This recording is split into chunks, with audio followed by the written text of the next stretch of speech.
नमस्कार भैया बहन। आज हम शारीरिक शिक्षा के अंतर्गत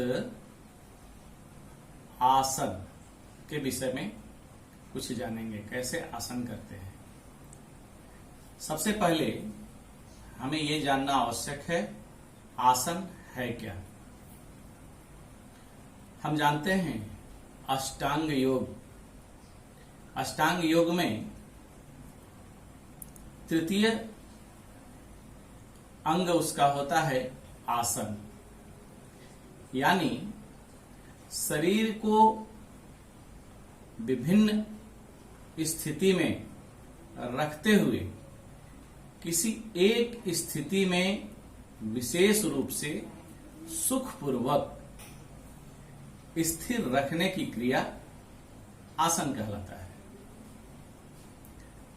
विशेष रूप से यह कहा जाता है कि जिनको करने से शरीर, मन एवं इंद्रियों पर संयम आता है, उसे आसन कहते हैं। अब बहुत सारे आसन हैं। इन आसनों में आज हम 5 ऐसे आसन जो बैठकर कर सकते हैं। वैसे तो बहुत सारे आसन बैठकर किए जाने वाले हैं, परंतु फिर भी 5 बैठकर किए जाने वाले आसन और उनके क्या लाभ हैं, आज हम सीखेंगे। सबसे पहला पद्मासन।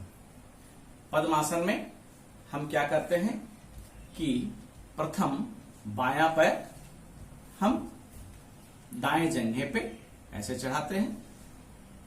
सुविधा के अनुसार दायां पैर भी पहले बाएं जंघे पे चढ़ा सकते हैं, इसमें कहीं कोई दिक्कत नहीं है। फिर बाएं पैर को बाएं जंघे पर चढ़ाना और इस प्रकार से मेरुदंड बिल्कुल सीधा, हाथ सीधा और गर्दन सीधी, इस प्रकार से हम बैठ सकते हैं।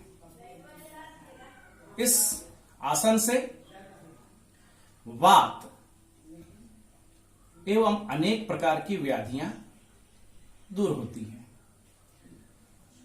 श्वसन क्रिया को यह संरखता है, बुद्धि बढ़ती है, मन सात्विक होता है, शरीर में एकाग्रता और स्थिरता आती है। इसी प्रकार दूसरा आसन कहते हैं वज्रासन। सबसे पहले बाएं पैर को मोड़ना, घुटने के बाद दायां पैर फिर मोड़ना, दोनों बराबर, और मेरुदंड सीधा, दोनों हाथ दोनों जगह पर,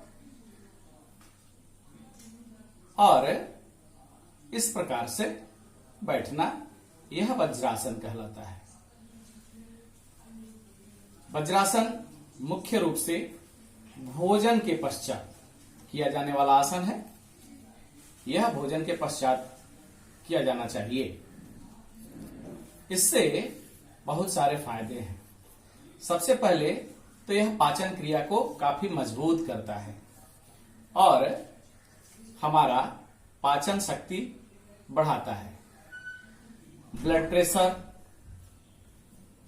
में भी यह सहायक होता है, बेहतर काम करता है।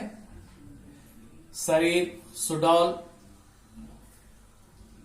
पैरों की मांसपेशियां मजबूत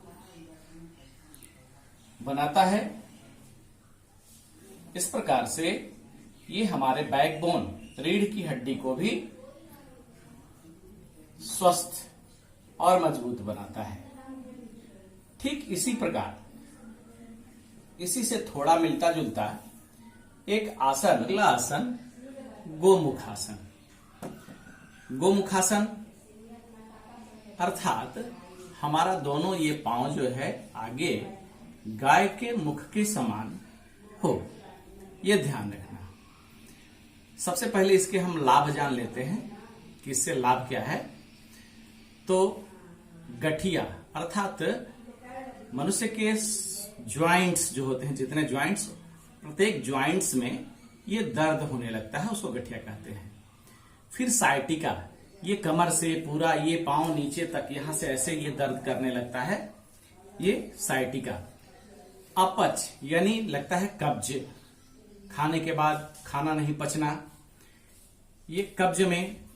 धातु रोग में, डायबिटीज में, ये कमर के दर्द में। अस्थमा यानी जिनको सांस की बीमारी होती है। फिर ये बाहों की मांसपेशियां ये जो है मजबूत होती हैं। कूल्हे ये, फिर रीढ़ पीछे की बैकबोन, इसमें बहुत ही लाभप्रद होता है। साथ ही साथ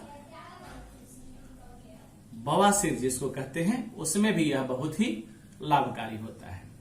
इसको करने की विधि है, सबसे पहले हम क्या करेंगे कि बाएं पांव को दाएं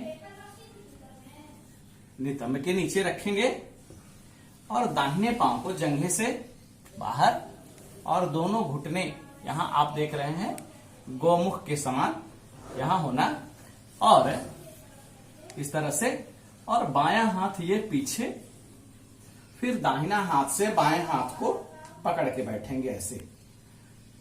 ये मेरा पीछे हाथ देखेंगे पकड़े हुए हैं ऐसे, इस प्रकार कुछ देर तक बैठना।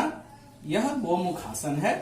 गोमुखासन में हम कुछ देर बैठेंगे, इससे जो हमने लाभ बताया वो सारे लाभ होंगे।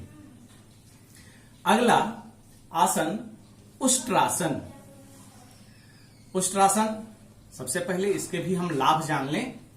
तो आजकल बीमारी हो गई पेट की चर्बी, बहुत सारे पेट निकल जाते हैं जिनके, वो पेट निकलने में ये कामयाब होता है, पेट की चर्बी को कम करता है। फिर डायबिटीज में बहुत ही लाभदायक होता है। फेफड़े से संबंधित, श्वास से संबंधित बीमारियों में यह लाभकारी सिद्ध होता है। कमर दर्द, पीठ में दर्द, इसमें लाभप्रद होता है। साइटिका और ब्लड प्रेशर आदि में भी यह बहुत ही फायदेमंद होता है। उष्ट्रासन हमारी जंघा, ये मांसपेशियां, इसमें जो अधिक मांस हो जाते हैं उसको और शरीर को सुडौल बनाता है। यह वज्रासन से ही संबंधित आसन है। आप देखेंगे हम जैसे वज्रासन में बैठते थे, दोनों पांव ऐसे बैठेंगे,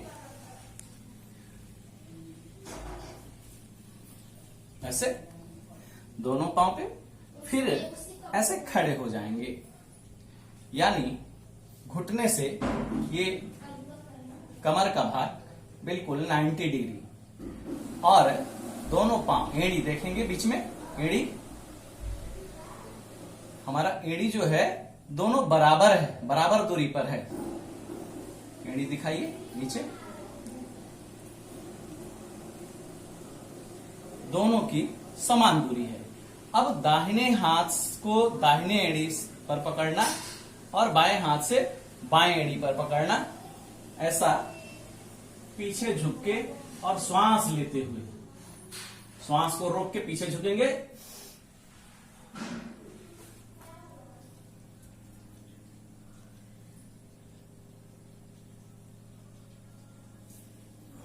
इस प्रकार से उष्ट्रासन होता है। हम उष्ट्रासन करेंगे, लाभ मैंने पहले ही बताया है। फिर अगला आसन एक अर्ध मत्स्येंद्रासन, यह बहुत ही फायदेमंद है। डायबिटीज वालों के लिए तो यह रामबाण आसन है। दूसरा, इससे मोटापा दूर होता है। फिर रीढ़ का लचीलापन बढ़ता है, और किडनी, कब्ज दमा के रोगी में काफी लाभदायक सिद्ध होता है। दमा रोगियों के लिए काफी ही लाभदायक होता है। इसको जैसा कि हमने अभी गोमुखासन किया था, लगभग वैसा ही है। बाएं पांव को हम ऐसे रखेंगे और दाएं पांव को पीछे, बायां हाथ ये दाएं घुटने से लेते हुए यहां रखेंगे और दाहिना हाथ पीछे और साइड में से।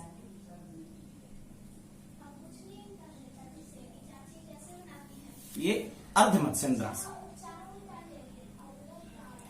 इस प्रकार से हम 5 बैठकर किए जाने वाले आसन घर में प्रत्येक दिन करें तो हमारे स्वास्थ्य में काफी लाभ होगा। यह लाभप्रद सिद्ध होगा।